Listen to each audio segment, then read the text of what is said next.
From the outset here, I want to state that I am Israel first, and probably not for the reasons you may think. So obviously there's a bunch of American first or America only stuff going around right now. But before I get into why I'm Israel first, and I promise this isn't just to keep you hooked to keep watching, I really don't think too much about those kinds of things, which is probably a bad thing, but I want to frame, or I need to frame, I guess I should say, how I've come to that conclusion, because this takes some groundwork. There are two things I want to cover first.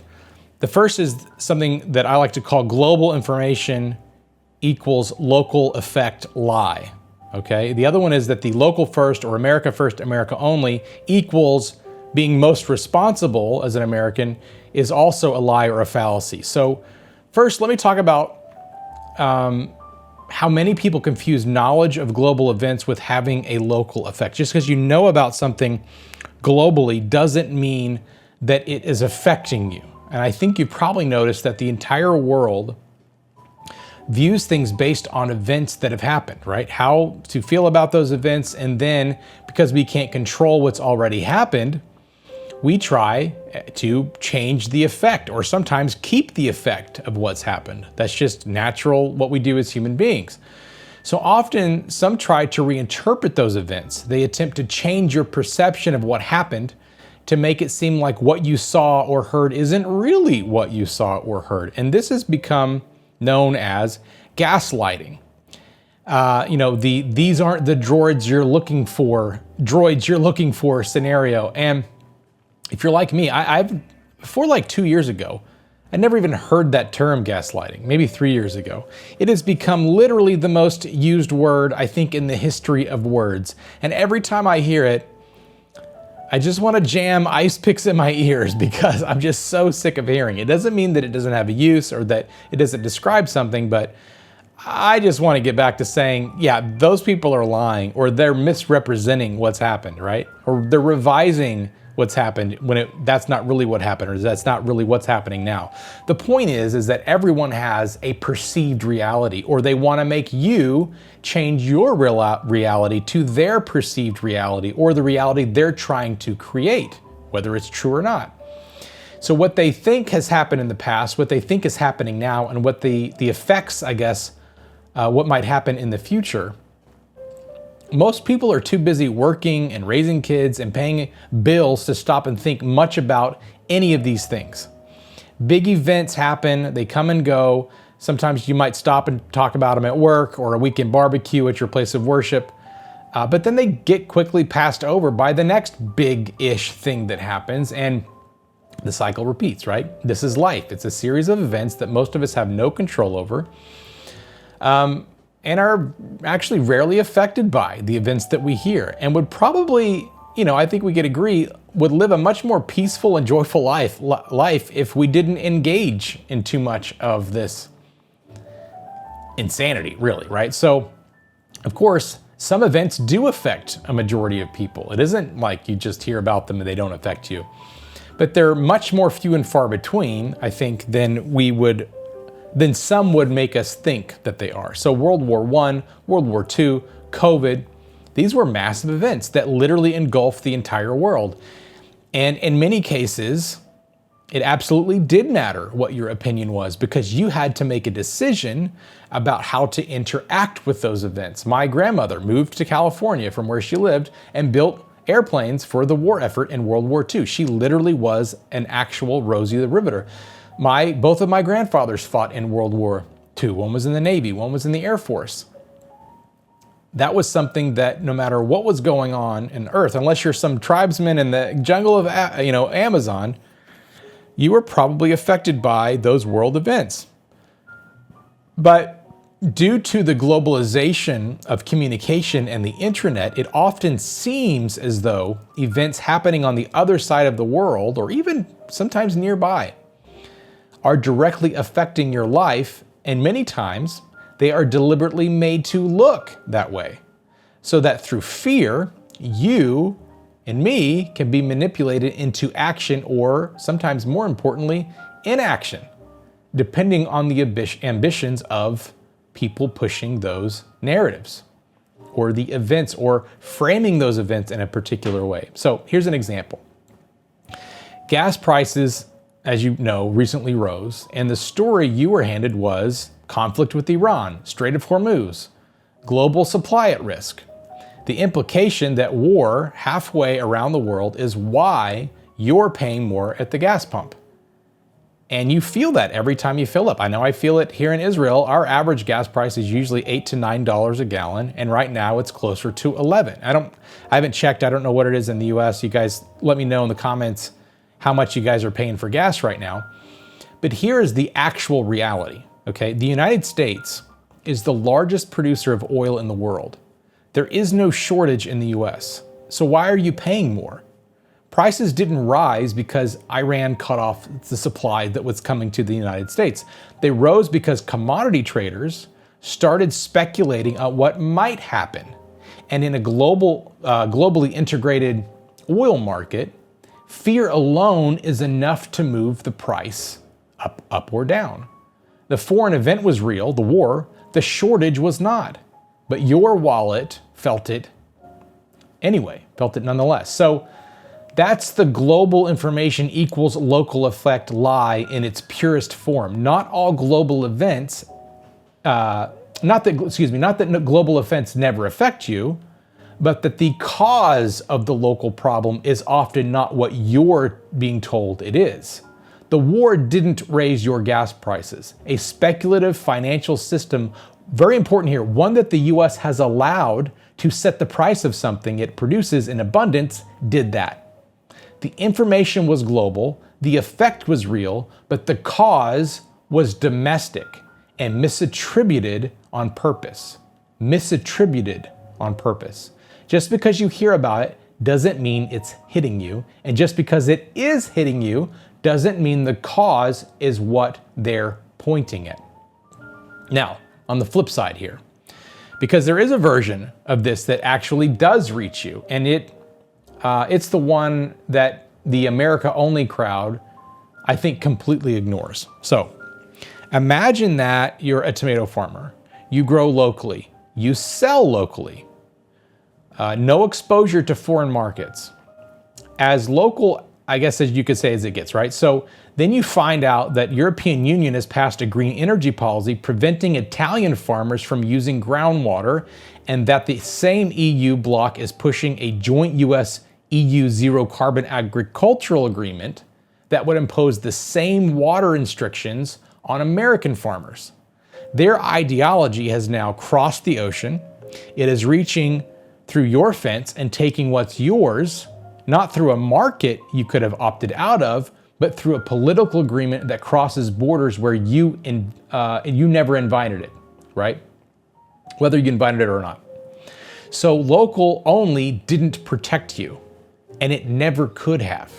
You understand that? Local only or America only in this situation didn't protect you, and it never could have. Why is this? Because everyone needs allies. This is why everybody needs allies. And one's ally, doesn't necessarily have to be your neighbor. Quite often it isn't one's neighbor, because many times one's neighbor is the problem, el problemo, habaya in Hebrew. So America only, it only works in a void, in a kind of a vacuum, where your enemies respect your borders and your ideology, or I should say their ideology, stays home. That world is gone, but I think in reality probably never even existed, okay? So the secular case here is that Israel is America first, all right? Having an alliance with Israel is America first. Now, I'm not making a secular case here that Israel first is America first, but in many respects, as I'm about to go into here, placing Israel first in some scenarios is in fact being America first. So if we accept that America needs allies and that an ally doesn't have to be your neighbor, then the question isn't whether we need allies, the question is which ones. And that's where Israel comes in. The America-only position assumes that if we simply stop engaging, the threat stops mattering, or that we can manage all threats by ourselves. But Islamic terrorism doesn't wait for invitation. It has cells in Europe and Africa and Southeast Asia and inside the United States, obviously in Europe as well. So the ideology itself exports itself. You can close your eyes to it. It doesn't go home. It's still there as soon as you open them back up again. So Israel sits at the epicenter of this threat. She has been fighting, we have been fighting actively, daily, with intelligence and military force and sacrifice since before our founding. And the question I'd put to the America-only crowd is this: would you rather that fight happen in Tel Aviv or in Times Square or in downtown Dallas or in Michigan or in San Francisco? Because it's going to happen somewhere. Israel's not a charity case. She is, in the most practical and unsentimental sense of the word, a forward operating base for a war that's already happening and is already global. So what does she actually, Israel, provide? Let's be specific, because I think the argument gets a lot stronger when you stop being vague and actually start calling things out. So intelligence, number one. The Mossad is widely regarded as one of the most effective intelligence agencies on Earth. The United States benefits directly and consistently from that relationship. Counterterrorism, intelligence, from the Mossad has disrupted plots before they've ever even reached American soil, and sometimes in conjunction with the United States on American soil to prevent them.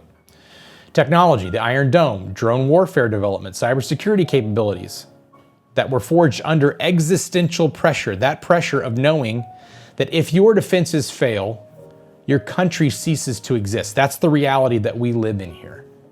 And that kind of pressure produces extraordinary innovation. And America has been a direct beneficiary of that. If you are concerned about the fiber optic drone warfare that's going on between Ukraine and Russia, if you're not concerned about that, you should be concerned about that. And we knew that it was going to eventually make its way to the war here in Israel, and it has, and it's killing multiple people per week here in Israel, because now Hezbollah has adapted this cheap and effective use of drones that they don't need GPS guidance to drop bombs and grenades on our troops and civilians. And I guarantee you, mark my words, we will be the people that figures out how to disable that threat, how to confront, contain, and euthanize that threat. We will be the ones that do that. So you don't have to wait for that warfare to come to the US. And if it ever does end up coming to the US, you will have the tools to be able to fight it, because we will be the ones that invented those tools. So regional containment, I guess in that regard, is a huge deal. And every country bordering Israel is either hostile or fragile in its structure. So without Israel as this stabilizing counterforce, the most volatile region on Earth becomes dramatically more dangerous. And the ripple effects of that instability reach every corner of the globe, including American economy, including American security, and including American lives. And so there is this direct degradation of the networks that want to hit us. Hamas, Hezbollah, Iranian proxies, forces operating across the Middle East and beyond. And Israel engages and degrades these organizations every single day, constantly. Not perfectly, nothing in war is perfect, but constantly and consistently degrades them. So, and without that pressure, those networks have far more capacity to project power globally and to reach the US. So when someone tells me that they are America first, but they don't support Israel, I want to ask them, what exactly do you think America first means? Because the most America first position I think of is ensuring that the ally who is already fighting your war at an enormous cost to herself, being Israel, has the support she needs to keep fighting it over there, so you, back home in the US, don't have to fight it on your streets. Supporting Israel isn't the opposite of America first. Supporting Israel is America first. Some people, I think, are just too focused on a map to see this most basic of strategies. And before I go on to the biblical case for why I am Israel first, I want to stop and talk really, really quickly about this 3-point-something billion that the U.S. gives in aid to Israel every year. And that number fluctuates. It's over $3 billion. Lots of people have covered this. Lots of people have done a very good job explaining this. But in case you've never thought about it, or you've heard lots of things like, well, Israel's just a charity case for the United States, like we shouldn't be giving them any money. The return on that money is exponentially beneficial to the United States. You couldn't fuel an aircraft carrier for the US and have it go around the world and do anything close to the capabilities that 3-point-something billion achieves through Israel. Second of all, the 3-point-something billion that Israel receives in quote aid from the US is really just a money laundering scheme by the US to funnel money into its own military contractors that produce armaments. Israel is required to spend that money buying arms from US manufacturing. So it's a money laundering scheme. I'm not saying it's not a good money laundering scheme, but the US dictates that Israel must repurpose, or I should say spend that money, again, buying armaments from US contractors. So it's not even like this money leaves the United States. It doesn't. It doesn't leave the United States. It's actually a guaranteed purchase and cash flow into the American economy every single year. But beyond that, Israel spends billions upon billions of dollars more buying arms from the US. And not necessarily because we want to. Obviously, we need arms to protect ourselves. We need missiles for the Iron Dome system. We need missiles and fuel and parts for F-35s that we have, F-16s, F-15s, and it goes on from there. But the reason we need to buy those from the US is because we have been forced to buy them from the US, and we have been prohibited from developing our own airplanes and technologies and armaments to be separated from the US, from the udder of the US, so to speak. So people who want to say, oh, Israel's just this leech on the US, well, it's not of our doing. This is not something that we wanted. We wanted to produce our own 5th-generation fighters. We were prohibited from doing that from the US because the reality is that the United States and Israel, although there are common interests and we are allied, it is very much a handcuffed relationship where the US is controlling what we in Israel here do. There are strings attached to what we do, what we make for ourselves. Okay, enough of that. So on to the biblical case. Israel, so this is why I am personally Israel first. And I am personally Israel first because God himself is Israel first. Israel is the only nation with unconditional, unilateral promises to her.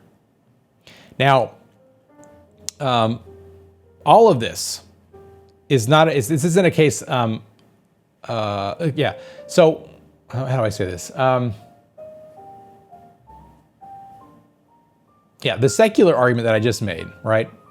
I make that to anybody, believer or not believer, right? It's a pragmatic argument. The strategic, and I think it's a strategic argument and it's a solid one. But as I said from the beginning, I'm Israel first, and probably not for the reason you think, because it isn't a secular strategic argument, right? Israel is the only nation in human history with divine, unconditional, and unilateral covenants guaranteeing her survival and her ultimate restoration, both physically and spiritually. And for anyone who believes the Bible or has any credence in the biblical text at all, that should change everything. Because it means that what we're watching in the news right now, as chaotic and confusing as it looks, is not random. It's not spinning out of control. it's not moving somewhere that we don't know ultimately where it's going to go. It's moving somewhere very specific.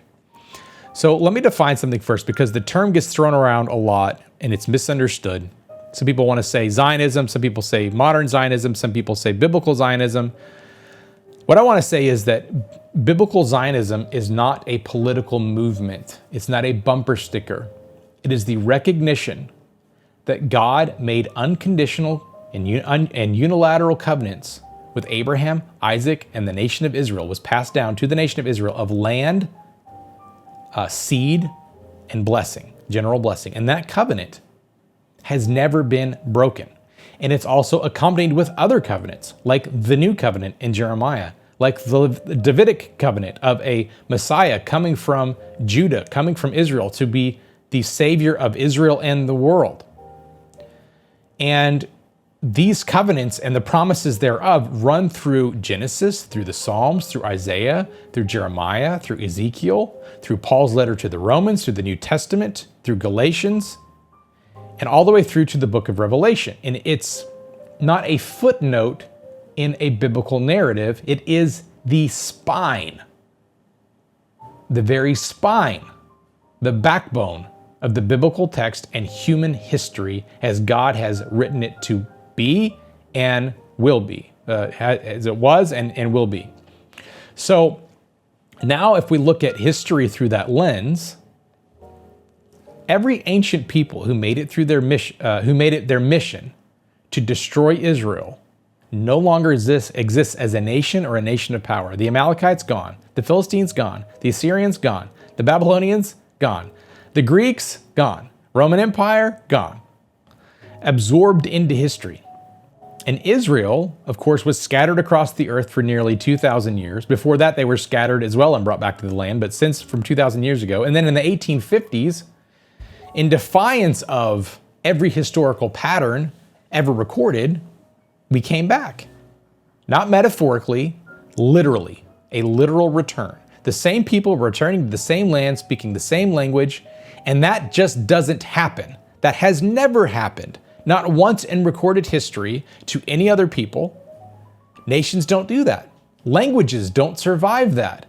Languages don't survive 2,000 years of diaspora. Cultures don't hold together across that kind of dispersion. God is the only person who could scatter the people of Israel, and God is the only person who could have brought us back. So unless this promise, none of that happens. Let me say it this way. None of that happens unless the promises to Israel are real, are genuine. And if the promise is real, then what comes next is also real. The biblical text is not ambiguous about where all of human history is headed. It's moving towards something. It's moving towards the restoration of the kingdom of Israel, a literal physical kingdom under the rule and reign of Yeshua the Messiah. Not a spiritual metaphor, not a symbol, not some spiritual kingdom, a physical kingdom. Every nation, every tongue, every people ultimately brought under his reign, the God of Israel. This is Zechariah 14, it's Romans 11, this is Revelation 19 and 20. The arc of human history, according to the God who claims to have authored it, bends toward a final destination of Jerusalem, toward Zion. And that means that every empire that has ever tried to write Israel out of the story, every nation, movement, ideology, or political project that has staked its success on Israel's destruction has not just been wrong strategically, they've been wrong cosmically. They have been fighting against something that cannot be fought, God himself. And they have lost, or they will lose, because the outcome is not in question. So, what does this mean for a follower of the God of Israel? It means that biblical Zionism is not optional. It's the map. It tells you where you are in history, what God is doing in the world right now and why the nation of Israel is the most prophetically significant place on earth at this moment, always has been, always will be. You don't need to have every detail of eschatology or end time stuff figured out to understand this. God is not finished with Israel. In fact, I want to argue, according to his own word, he is just beginning. He's just getting started. Local governments, local administration, meaning like states, nation states, look, they're going to rise and fall. They always have. Empires have come and gone. Maybe some will still come and go, depending on timing, right? Geopolitics, alliances will shift. None of that changes the destination we're headed. The destination has been declared. It has been declared by the one who has authority to declare it. And it's been confirmed over and over and over again by history itself. So when I say I'm Israel first, I'm not simply making a geopolitical argument, though I've made that case and I think I don't think I stand by it. I do stand by it. I think it's a solid case. I'm saying something much more profound and, in my estimation, not optional. The God of creation is Israel first. He made that clear long before any of us had an opinion about it. These aren't my rules, these are his rules. These aren't my statements, these are his statements. Before there was an America, before there was the United Nations, before there was a news cycle or a foreign policy or a pundit class, he created the nation of Israel from a barren womb and made unconditional and unilateral promises and has kept them through 4,000 years of history that should have erased us, Israel. I hate to say it to you, God says nothing about America, its past or its future, except for the fact that the only nation in the end that matters of any kind of shape, any way, shape, or form is the nation of Israel. And any attempt to force Scripture to do so, to make America somehow a part of Scripture in some way, I think is a dangerous mistake. And many people have tried to do this, and I severely disagree with them. In Zechariah chapter 2, God calls Israel the pupil of his eye. Some of your translations are going to say the apple of his eye, but in the Hebrew it's pupil. It means the intense focus of his eye, the very center of what he is focused on. And the future home of his rule and reign is Israel. Not as some allegorical spiritual metaphor, but as a physical reality, a physical kingdom where he dwells in Jerusalem over all nations. He rules over all nations.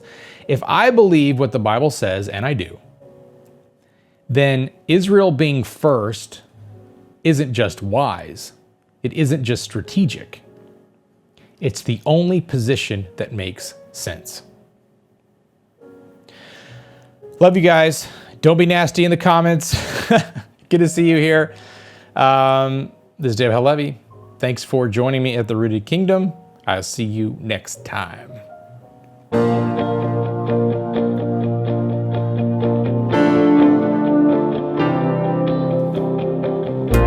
So many questions. How could I be so clueless? And all of the answers. How could I be so powerless? Full of pride, I cry for wisdom. Full of sin, I confess. And in every whisper, I hear your word made manifest. In that everlasting kingdom, will I find my place? In that everlasting kingdom, will you know my face? In that everlasting kingdom, my hope will endure. In that everlasting kingdom, tried it my own way. The more I try, the more I thirst. I make up excuses that I never have to seek you first. Yet when my enemies surround me, and emptiness can't get worse, you never never forsake me. You paid my price, you bore my curse.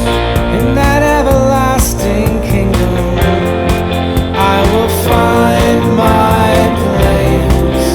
In that everlasting kingdom, you will know my face. In that everlasting kingdom, my hope will endure. In that everlasting kingdom.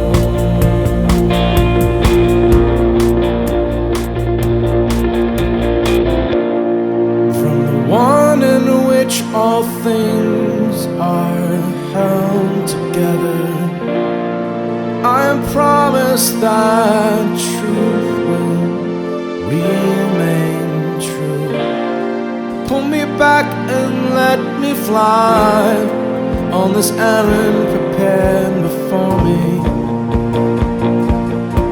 In you, my King, I found direction to that everlasting kingdom. I will find my place to that everlasting